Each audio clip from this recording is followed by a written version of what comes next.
starting out with. My God.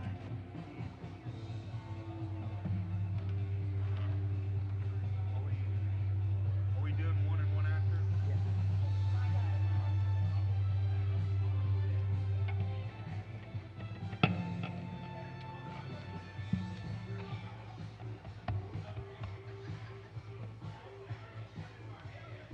Ben. Hey, Ben. Benjamin.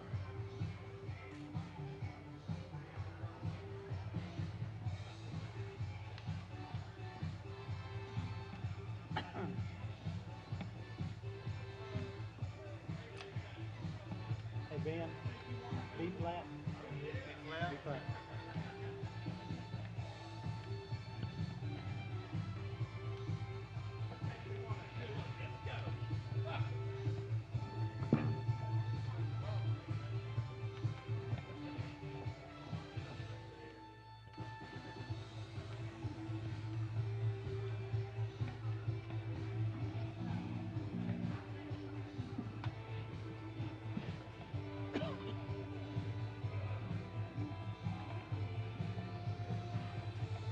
Ready? Know what you're doing? That ain't good.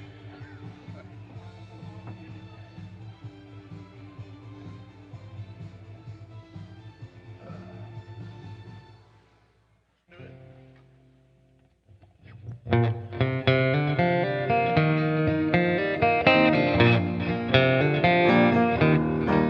I got sunshine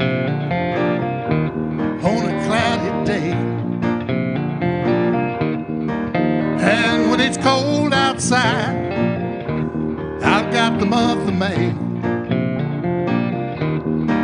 Well, I guess you'll say, what can make me feel this way? My God, talking about my God. Oh, my God, I got peace like I've never seen. I've got heaven waiting on me. Well, I guess you'll say, what can make me feel this way? My God, talking about my God. Hey, my God.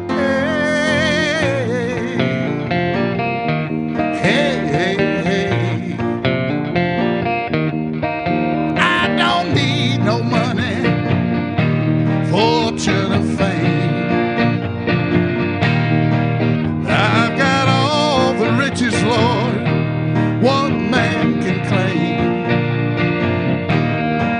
Well, I guess you'll say, what can make me feel this way? My God, talking about my God. Oh, my God, hey,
morning. Welcome to Stuttgart Harvest Church.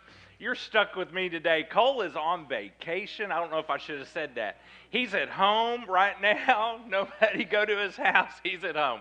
So, I am so glad that I get to be here with you today. It is great to see you, and I'm excited about the series we're in. I'm excited about you. As you came in this morning, Mr. Jimmy gave you an item, and then there were also some students who were going around giving you a piece of paper. And that piece of paper, just hang on to that. We're going to get to that later. But inside of the items that Mr. Jimmy gave you this morning, we call this a worship pack. And I want you to know this morning that we are glad that you're here. We really are. I am super glad. And if I didn't get to say hi to you yet this morning, I'm going to be in the back as you leave today. I would love to get to say hi to you. And I want you to know at Stuttgart Harvest Church, this is a safe place for you to investigate the claims of Christ.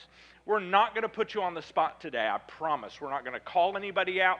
We're not going to do anything unusual where you're not sure if you need to sit or stand or what to do. So you're just right where you're sitting right now. You get to stay right there this whole time. And, of course, you know, the restrooms are in the back. But you don't have to go anywhere, and we're not going to put you on the spot at all. This is a safe place. Inside that worship pack, a couple of items I want to draw your attention to, and one of those is this envelope, and it looks like an envelope designed to put money in it. Well, actually it is, but it's not in there to coerce you or to make you feel like that we expect you to use that. So that's not why it's there at all. We just simply put it in there as a convenience for those who came prepared to use this today. If you did come prepared to give today, there's a couple of ways to do it. McKinley's going to put some information on the screen for you of how to get to the online giving, or you can simply use this envelope. Whatever you're comfortable doing, that is just fine. If you do use the envelope, or even if you don't need the envelope, if you didn't need it, we will recycle this envelope. If you did need it, then we put them all in the same place. And there's two places for that. In the back of the room, there's two suitcases that are open. And in those suitcases, that's where you can drop the giving envelope. Even if you didn't need it today, you can put it in there and we'll recycle that. But those suitcases are there also for this next piece of paper, and this is what we call the connection card. It's the one that has the information on it. There's also two ways to fill this out. McKinley has that information for you on the screen. You can either follow the QR code, or you can just go to stuttgartharvestchurch.com, click the online worship guide, and that will take you to the online version of this. And while the giving envelope is not for everybody, actually the connection card is for everybody that's here. And we just simply ask everyone to fill one out. It's how you let us know any updated contact information, and we'll let you know your contact information is safe with us.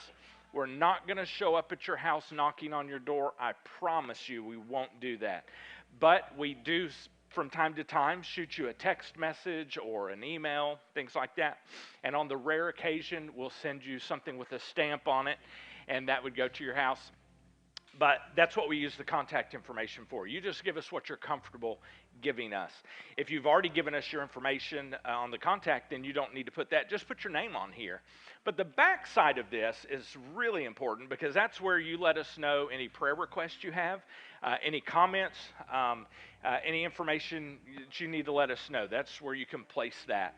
And so if you are using the online version, maybe don't hit submit until the end of the worship experience, because you might want to take a next step with us today. And so that is the connection card. And this is so important to us, we actually take just a moment to begin the process of filling this out. So if you would, let's do that right now. Let's take a few seconds to get this started.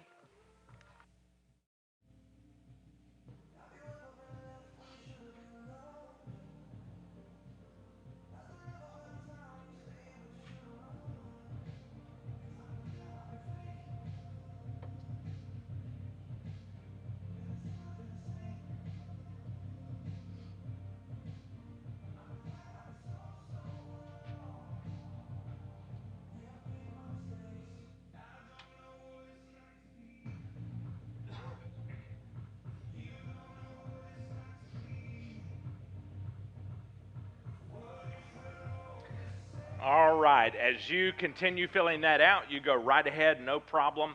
I would like to take a moment to just say one thing. Lynn gave me a note here to remind me. As you're coming to small group, or during the week if you're in one of our small groups, or next Sunday when you come, I know that our food pantry that is kind of a help yourself pantry we have, which is open during the week. It's open on Sundays when we're here, and it's also open when you're here for your small group. That I know we do need some canned goods, so if you want to bring some with you, and you can just stick them in there on the shelves, and then Lynn, when she gets in the next time, she'll just stick them where maybe they belong in that room. But don't worry, just put it in there. That's also what we draw from to keep the outside, which is 24 hours a day. Whoever needs to pull up and just use that in an emergency, that's where we draw from that. Whatever's inside, we use that to help keep the outside full too. So you could bring that with you if you feel like it. I think now that is everything I need to let you know about. I would love it if you would just join me in a prayer. Let's talk to our Heavenly Father this morning as we move into the teaching time. Let's pray. God, thank you for this day. And I just pray that as we look into your truth, that God, you would help us to understand what you want us to understand today. And I am so grateful that you have drawn our hearts here. And I pray that we would be able to worship you as you call for, in spirit and in truth. And God, we ask that you would do what only you can do. And that is to change our hearts and to change our lives from the inside out. And God, as best we can, we just want to be honest before you. And we want to bring to you the junk that we have been struggling with this week. The things that have been heavy on our hearts emotionally, the things that have rocked our worlds, and it may be relationally. And God, we just ask that you would take all of that and begin the process of helping us make sense and to know what next step you want us to take. And so as best we can, God, we just simply say, we ask for your strength and we ask for your guidance. And my hope is, God, that we may all, before we leave this place, say, yes, God, whatever you want from me, I say yes. And it's in the name of Jesus that we pray these things. Amen. Put the needle on the record.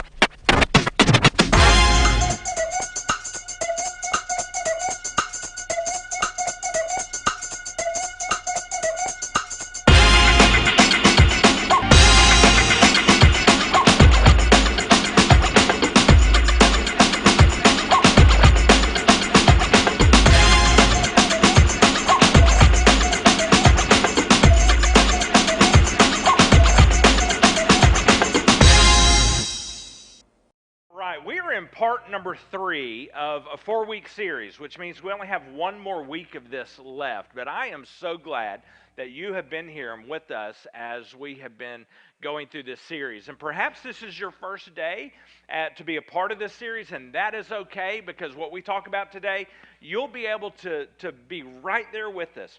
And I do want to make a comment, though. If you want to kind of catch up with where we have been, I would encourage you to do that, and you can get to this information either at our Facebook Live, which they kind of hang on to those recordings, or you can go to soundcloud.com, search for Hardly Petty, and you will find all of these playlists, and this is caught up all the way up to last week, and sometime tomorrow I'll get today's up there as well. So, when I have a conversation with somebody, there's a couple things going on. The first is this, that I need you to understand something, and usually I want you to understand it the way I understand it, the way it makes sense to me. Or perhaps I'm talking to you because maybe I need something from you. And the result of that, either of those situations, could be, I could be creating tension in our relationship because I'm after something. There's something I want. Now, it might depend upon how well I can hide the fact that I want something, but once you become aware of it, then there is tension, because I do want something. And you know, I might not stop, because my color is red. I wore a red shirt today, so as we are talking about these colors, mine's red. I might not stop until I get what I want. because that's kind of a characteristic of folks who are red. Now, ultimately, though, if I'm doing that, that means I'm also using my words and choosing my words somehow on some level to manipulate in order to get the outcome that I want. Let's be honest, though. Isn't that somewhat true of every one of the colors, whatever your temperament is? Isn't that true of all of us? When we talk to somebody, we need them to understand us, and we want them to understand things the way we understand it. Or when we talk to somebody, we need something from them. Either something tangible, I need you to do this, or I need you to give me this, or get me this, something tangible, or it may be something just merely emotional. I have an emotional need that I want you to meet. And it's so obvious with our kids. Harper, put your earmuffs on here. It's so obvious with our kids. Hey, Dad, did you see? My room's clean. Yeah, and they haven't cleaned it in 6 months, right? You know something's up. Mom, oh, Mom, you're so beautiful today. And they haven't looked up from their phone in 6 hours, right? You know something's up. But here's what happens. As kids, we learn from that, and we get better and better and better at hiding our motives as adults. Because we need someone else to see the world the way we see it, or because we need something from them. But ultimately, when we're doing that, we are choosing our words carefully so that we can somehow manipulate the outcome in order to get an outcome that we want. And so we say things. And so we choose words. And I think the reality is this: the things we say and the words we choose are all spoken from our temperament that we have. And we've been talking about temperaments in the forms of colors. We have red temperaments, blue temperaments, yellow temperaments, and green. Now, in case you missed it, we want to give you a shortcut this morning. Now, we have a temperament assessment online for you that you could use, and you go through and you can take it, and I would encourage you to do that. You can find it at that very place where McKinley was directing you to go to the online worship guide. At the very end of that online worship guide, if you scroll all the way down, there is that link to take that assessment. We would encourage you to do that. But this morning, very quickly, just in case you have not been here, I want to help you with kind of a last-minute shortcut to find out what your temperament might be. And here's how we're going to do it. I'm just going to describe 4 different scenarios, and all you have to do is say, I am more like this. I may be a little of both, but I'm just a little bit more like this one. And as I do that, then you just kind of identify for yourself, and we're going to help you identify what your color might be. So the 4 temperaments are basically divided into 4 categories. Here's the first. Let's call it an extrovert. Now, we're not talking about someone who loves people. That's not what this is about. An extrovert is someone whose emotions and words kind of come out quickly. They don't think about them much. They just kind of let them out. All right? That's an extrovert. Those feelings and emotions come out. So they say something maybe before they really think about it. So if you happen to be an extrovert, what I want you to remember is you might be a yellow or a red. That's all you have to know is those 2 things. If you are more like an extrovert. The opposite of the extrovert is the introvert. An introvert, it is not someone who doesn't like to be around people. No. That's a bad definition. For our purposes, an introvert is someone whose thoughts and emotions stay inside much longer, if not indefinitely. They stay inside. So they think before they speak. And those emotions, they kind of hang on to them, and they let them ruminate inside. They don't really let them out like an extrovert does. If you are an introvert, then you are either a green or a blue, very possibly. Now we're going to narrow it down some more, all right? So the next thing that I want to talk about is God has made some of us as to think about people before we think about tasks. And so that person is the person who would more readily set aside a task that needs to be done in order to connect with a person, all right? They would rather connect with that person than they would do that task. Even if that task is important, they're going to maybe push it aside and they're going to do that, all right? So that is, and if you are a people first type person, you are either a yellow or a green, all right? And then the other end of that spectrum is a task before people, all right? And McKinley, I'm going to have you leave this one on the screen for just a little bit because I'm going to do something with this. So task before people, here's what that means. You would probably rather tackle your checklist than to set that aside and connect with a person. And if you do have to do that, connect with that person, in your mind you're saying, oh my goodness, I got to end this as fast as I can because I've got so much I got to do. I got to get these tasks done, all right? That is a task before people. If you're a task before people, then you are either red or blue. So here's how you can gauge yourself. So if you are an extrovert, then that means you are either that red on this diagram or that yellow, okay? If you're introvert, then you're either, you can't see that very well, that blue or that green. So to decide which of those two you more likely are, of the two colors now, you just simply ask yourself, do you do people first or task first?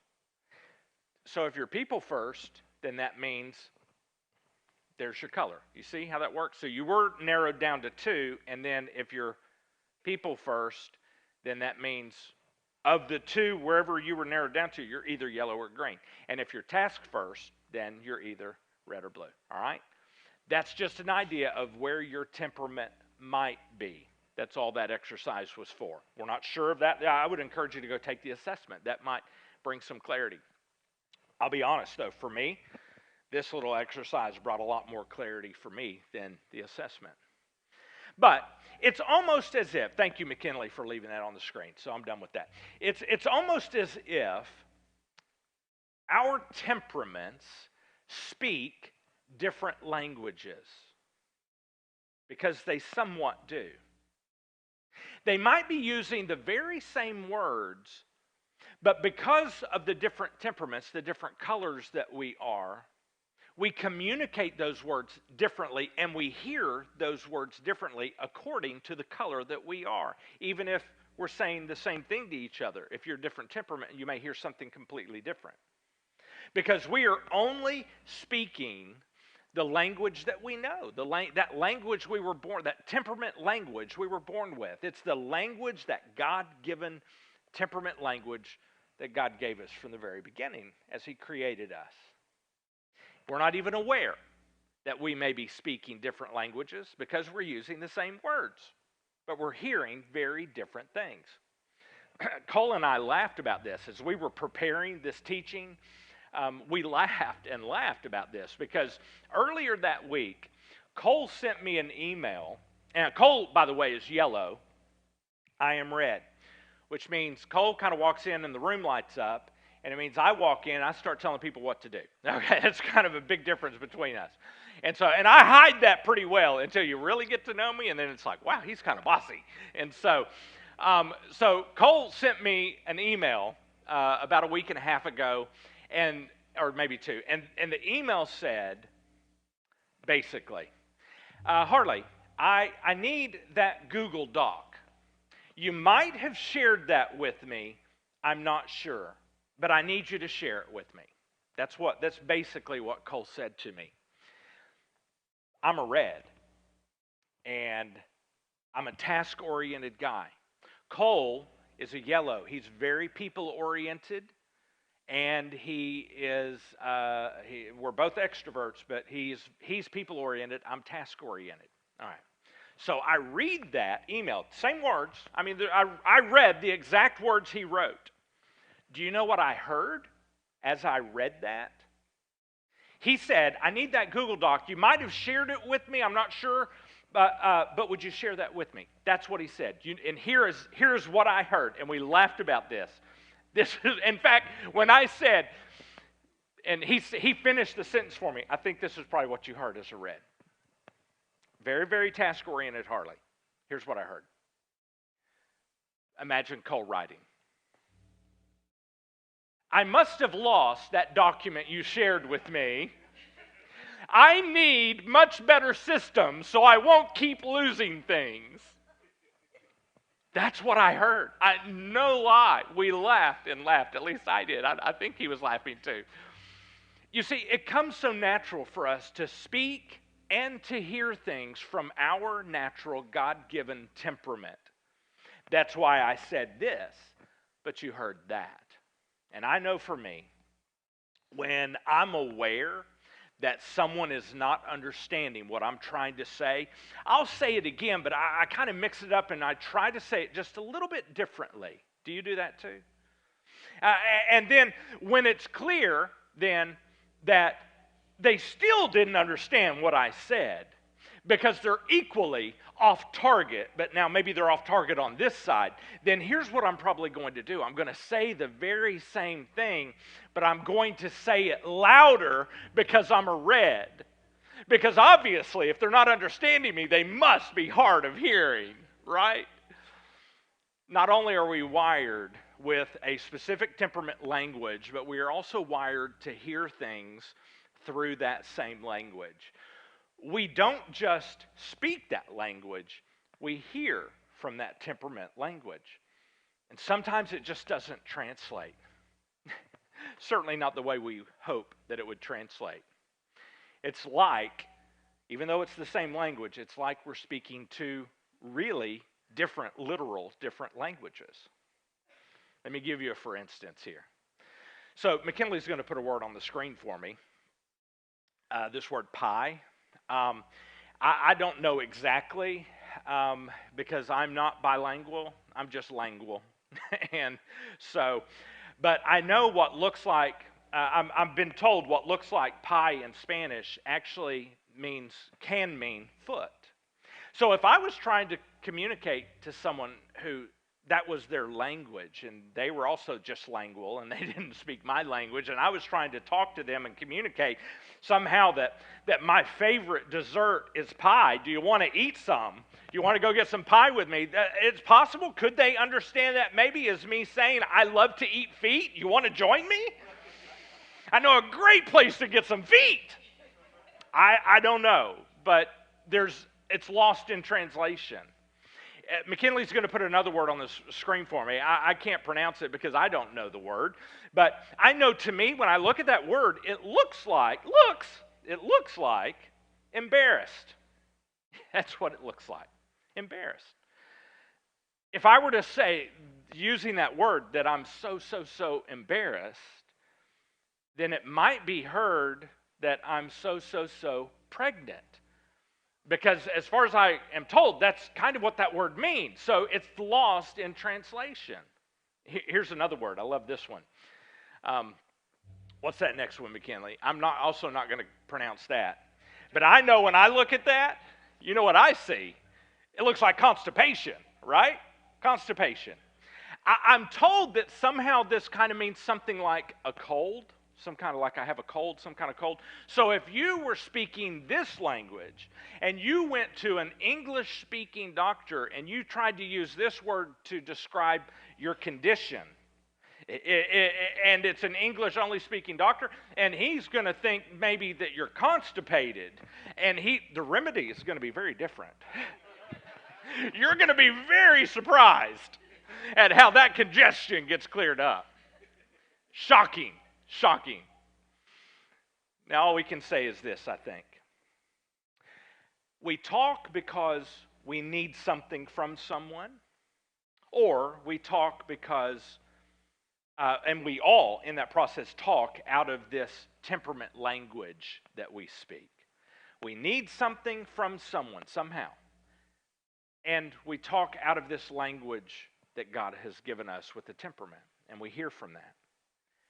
Today we're going to use the rest of the verse that we started with in week number 1, where Paul wrote to the followers of Jesus. And here's what Paul said in Ephesians chapter 4, verse 29. He said, "Do not let any unwholesome," and we said that this word unwholesome can also mean unhelpful. So Paul is saying, don't let any unwholesome, unhelpful talk come out of your mouths. And that means this. We said this in week number 1, that we have an opportunity every day with every single person that we come into contact with to either, to possibly hurt them with our words. That possibility exists. We can hurt them. But Paul says, no. Don't let any unwholesome, unhelpful talk come out of your mouths. But, he says, only what is helpful for building others up. But you see, that's not what we have a tendency to do. We have a tendency to talk because we want you to know something. We want the other person to know something. And that means that conversation is not really, it doesn't have anything to do with them. It's really about me. It's focused on me and what I want. And if you were here last week, we said something very important. We said one weakness that every temperament, every color shares is this: selfishness. And Paul says we need to make a shift. He said, don't let any unwholesome, unhelpful talk come out of your mouths, but only what is helpful for the other people, right? For building others up. Which means we need to shift our conversations from being about us, selfishness, to something that is helpful for them. So it goes from us focused, me focused, to them focused. But next, I love this, he qualifies this big time. So here's the last part of that verse I told you about, and this is our springboard for today. He qualifies all of that. What does that help look like? Not just general help. Here's what it looks like. He says, according to their needs, that it may benefit those who listen. Not according to what I'm wanting to accomplish, not according to what I want you to understand, not according to what I want from you. Paul says, no. What comes out of your mouth somehow needs to build them up according to what they need. You see, we usually talk because we want to know something, or we talk because we need them to understand something. But we should talk because they need something. Paul is saying there needs to be a shift in how we communicate. So let's think about this word, need. Need. We all have needs. And where I'm going with this is it's kind of like food. We all need food. I have a little less need, actually. I should have. But we all need it. We all need food. Now, this might sound strange as we're thinking about temperaments. But for each temperament that God has created, however many there may be millions. We've just kind of made 4 big groupings to help us understand. But for every temperament, God has also implanted inside of that temperament some needs. For each temperament, there are actually some words that we need to hear. And like food, we are hungry to hear those words. And we don't even realize that we need that. We don't even, what we're about to say today, you may have never heard before. We don't even realize that we need to hear that from someone else. But this is a God-given need. And it's we can find it kind of throughout these 4 temperaments. So like food, we're hungry for them. And like food, we crave them. we don't even know we're craving them. We don't even know we're listening to hear those words from someone else, but somehow deep inside our minds, we are, because we're wired to hear them. We're wired to be hungry for them. We are wired to need those words. And here's an important point. If we don't get those words, if we don't hear those words from people during the day, we're going to be empty. And we're going to feel that emptiness, even though we didn't even know we needed them. We just feel like, oh, I'm empty. I'm not right. Something's wrong. I'm off. So here's what I want to do very quickly, is quite literally, I just want to look at the handout you were given today. And I don't know if we have our gentlemen who helped us with that, if they're around. But if there's anyone who doesn't have one, if you'll kind of head back towards the hot dog area and our popcorn area, we've Miss Jenny, I see her with some handouts, and there's Isaiah. He's coming to the rescue. He's going to be looking. If you need one, just put your hand up, and Isaiah will bring you one. Thank you, sir. So we got another one. We got more students coming to help. Thank you. So just put your hand up. We're not going to call you out. They'll just know, hey, I need a form, and it's not a form, but this is something you're taking home today. But I just want to help, like, plant that seed to make you aware that there are some needs that we have, and I want to read through a couple of these on this handout, and then I'm going to set this aside. All right. What you can't see hardly there, it didn't come out in as I did that, is that top box there. It says yellow, and here are 4 basic needs that you need to hear things related to this in words.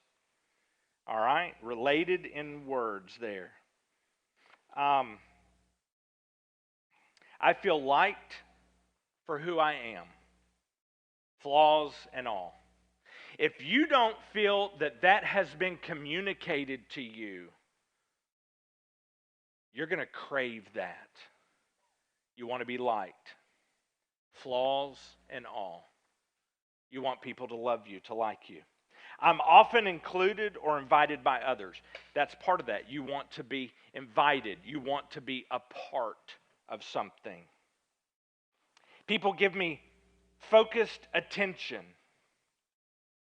and eye contact. If you don't have the attention of the person you're trying to communicate with, it's not saying, well, look at me, I want attention. If you don't have their attention, something's going to be off for you. That is a God-given need. I am noticed and acknowledged by those closest to me.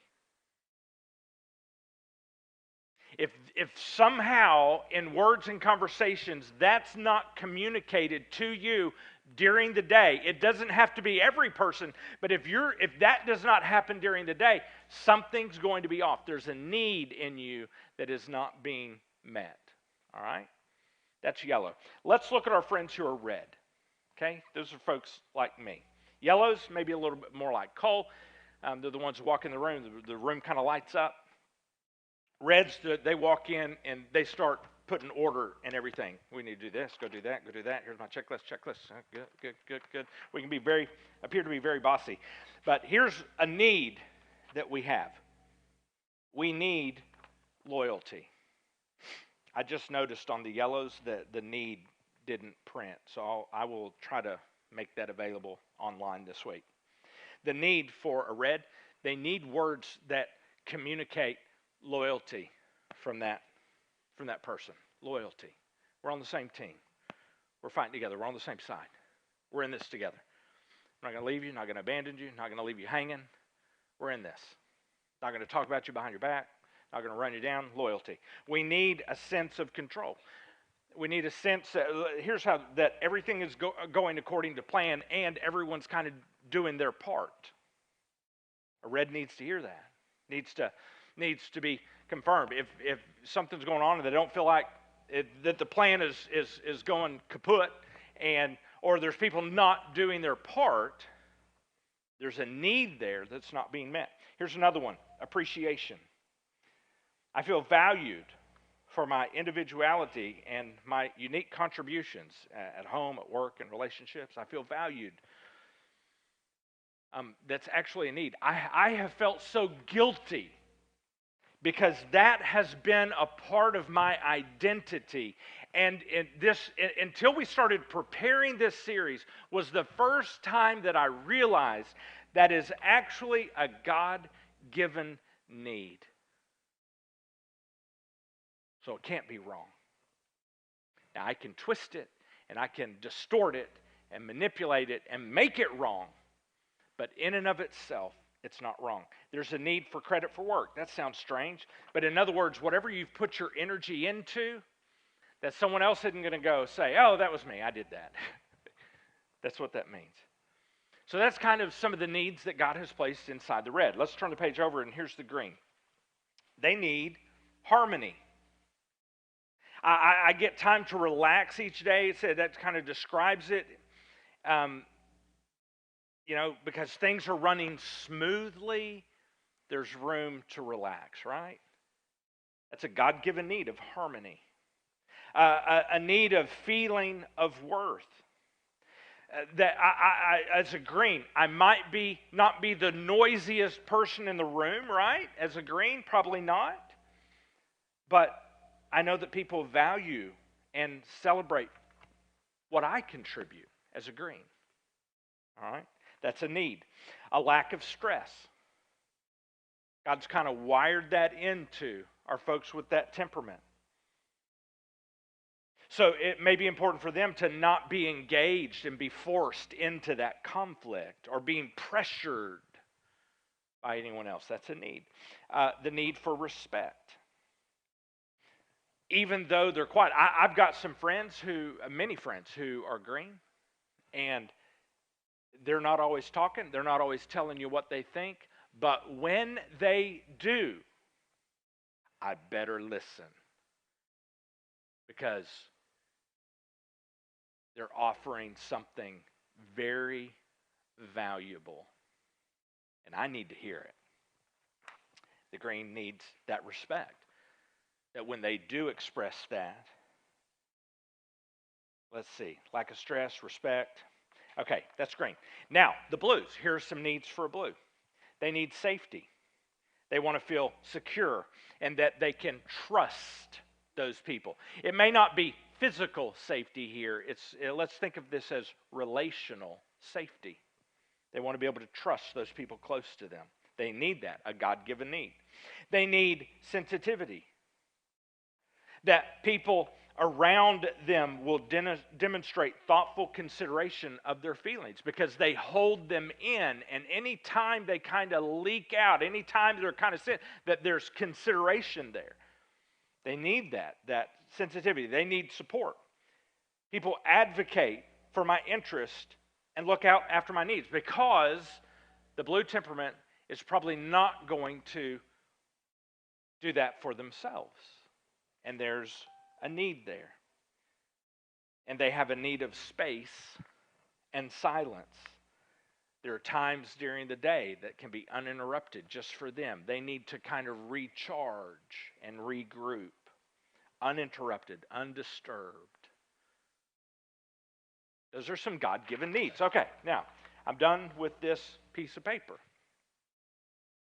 But we've been told that to need things is wrong. That a yellow should not need attention. That is wrong. That's what we've been told. You shouldn't need attention. Or you shouldn't need, Harley, for things to have control and order. You shouldn't need that. A blue, you shouldn't need security. A green, you shouldn't need harmony. We're told that's all selfish. But here's the reality. God has implanted those needs. They can't be wrong. No. They're God hard-wired needs. After all, Paul said, as we talk, we need to choose those words and how we say it and what we say according to their needs, that it might benefit those who listen. And we are wired to need certain words, like food. It's a craving. We crave to hear that. Like food, it's an appetite. Listen to this. It's also an appetite like food, which means someone can tell you those words one day, but that doesn't last for the rest of your life. It's like food, an appetite. You're going to be, when you eat, listen, I had 2 hot dogs a minute ago, but guess what's going to be happening in about an hour? I'm going to be hungry. It's an appetite. Appetites are never finished. I'm going to have to go back for some more food. I'm going to be hungry again. And we are hungry for those words again and again and again. It's not a one-time does it. You know, like the guy, it happens to us in the South all the time. Guy gets married, he tells his wife he loves her the day they get married. As long as that doesn't change, he's probably never going to say it again, right? But she needs to hear it. It's an appetite. We can get some of those words, but we're going to need them over and over and over again, not just one time. After all, as Paul said, it is according to their needs that it might benefit those who listen. Their needs. And I love this. Paul didn't just say this. Paul lived this, albeit because Paul is not God. Paul lived it imperfectly, but he put that into practice. We can read one place about that in another letter he wrote, 1 Corinthians chapter 9, verse 22. Here's what Paul says about himself. Now think about this in context of the other verse, according to their needs, to benefit them according to their needs. 1 Corinthians 9. To the weak, he said, I become weak in order to win the weak. He said, I have become all things to all people. Doesn't that sound like he's saying, I have become many different things according to what that person needs, according to the person that I am in front of, in order. I've become all things to all people so that I may, by every possible means, save some. Now, he's specifically talking about helping them connect eternally to a relationship with Jesus Christ. But that is Paul taking that other passage and also living it in this way with that purpose. Paul knew that he had a very specific view of the world and that not everybody else had his same view, that there were other people with other views and other perspectives. And so the way he saw the world and interacted with the world was different than the way someone else saw the world and interacted with the world. So he was aware that he had to communicate with that person according to their needs. He had to communicate carefully and kindly and cautiously so that they would understand him. You know, we could just say, no, it's up to them to understand me. They're just going to have to interpret what I'm saying and what I intend. It's on them. And if you can't understand me, it's your fault because you should. It's just your own weakness, your problem. No.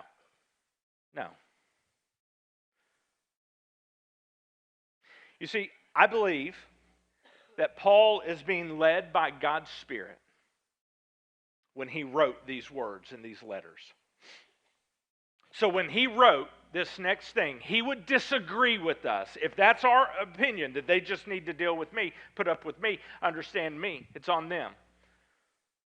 Because when Paul wrote this in Ephesians chapter 4, verse 29, do not let any unwholesome, unhelpful talk come out of your mouths, but only what is helpful in building others up according to their needs, that it may benefit those who listen. We're getting ready to share with you a video clip, and let me give you a heads up. If you're with us this morning on Facebook Live, we're getting ready to end the stream right here because we don't have permission to take this video clip. We can use it in this room, but we don't have permission to put it on the internet, okay? So if you're listening online, we're getting ready to say goodbye to you, and we just want you to know, take that list that we're going to try to make available online, and we want you to be aware of those needs that you have in your life. So if you're listening online right now, McKinley is getting ready to stop that stream. We want you to know we love you. We're sorry we can't share this next piece with you. We just don't have permission to do it. So